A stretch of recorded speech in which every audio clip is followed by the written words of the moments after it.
OBC समाजाचा आरक्षण supreme कोर्टाने फेटाळलं. ओबीसींचं स्थानिक स्वराज्य संस्थेतील आरक्षण सुप्रीम कोर्टानं आज फेटाळलं. हे काय पहिल्यांदाच फेटाळलंय अशातला भाग नाही आहे. राज्य सरकारची ओबीसी आरक्षणाच्या बाबतीमध्ये अनास्था आहे.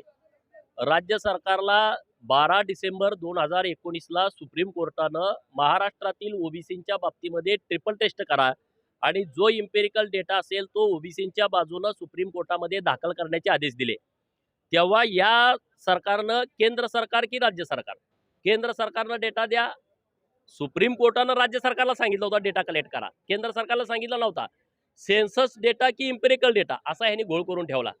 राज्याचे विरोधी पक्ष नेते माननीय देवेंद्रजी फडणवीस साहेबांनी त्यांना स्पष्टपणे मीटिंगमध्ये सांगितलं होतं की तुम्ही हा आता घोळ घालत बसू नका. मागं जेव्हा 14 ते 19 फडणवीस सरकार होतं तेव्हा मराठा समाजाच्यासाठी इम्पेरिकल डेटा गोळा करायचं न्यायालयानं सांगितलं होतं आणि तेव्हा राज्य मागास आयोगाच्या माध्यमातून 3 महिन्यात इम्पेरिकल डेटा कलेक्ट केला होता. परंतु राज्य सरकारला हे जमलं नाही. 1.5 वर्ष राज्य मागास आयोगच गठीत केला नाही. जर राज्य मागास आयोगच तुम्ही गठीत केला नाही तर इम्पेरिकल डेटा गोळा कसं करणार? जेव्हा राज्य मागास आयोग गठीत केला 1.5 वर्षानंतर तेव्हा त्यांना खुर्च्या नाही, टेबल नाही, ऑफिस नाही, अजून त्याचा पत्ता नाही.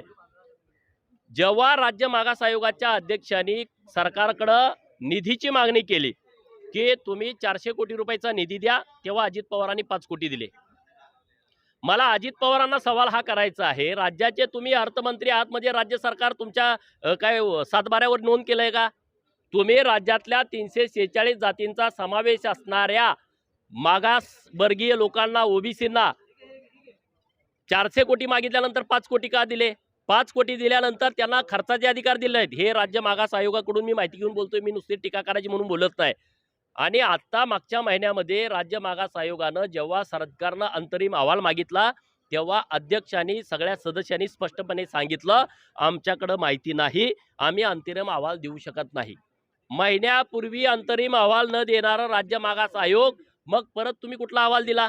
थातुरमातुर अहवाल तयार करताय, थातुरमातुर कागद तयार करताय आणि महाराष्ट्रातल्या ओबीसीना सांगताय की राज्य सरकार तुमच्या बाजूला आहे.